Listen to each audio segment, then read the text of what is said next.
خانم های خونه‌دار خوب دقت کنید، ما هر مایعی رو، هر چیزی رو روی پوست بدنمون بمالیم سریعا وارد خون ما میشه. سریعا.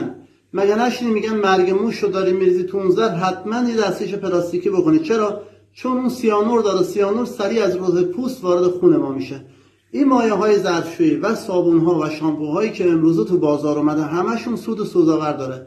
به محض اینکه میخوره به دست شما با 10 ثانیه یا 20 ثانیه بعدش وارد خون میشه و روغن دست و ویتامین دی دست از بین میبره. دست برای اینکه فلج نشه شروع میکنه ویتامین دی بدن رو میکشه مرتب که اونجا خوش نشه، فلج نشه.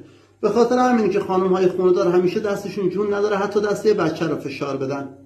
خانم های خونه‌دار اکثرا کمردرد و زانو درد میگیرن. به خاطر این چی؟ به خاطر اینکه یکی اینکه روزی 2 بار از این استفاده میکنن بدون دستکش. حتی اگر هفته 1 بارم بدون دستکش استفاده بکنید ضرر جبران ناپذیر بدن شما میخوره. یکی هم که خانم ها بیشتر از آقایون حمام میرن و بیشتر صابون و شامپو استفاده میکنن و بیشتر بدنشون آسیب میبینه. اون سود سوزآور موادی که داخل شیمیایی که داخل صابون و شامپو وارد خون میشه و ویتامین د و روغن بدن از بین میبره. حتما باید با دستکش ظرف بشورید و دستتون به این میخوره که خیلی خطرناکه. تمام.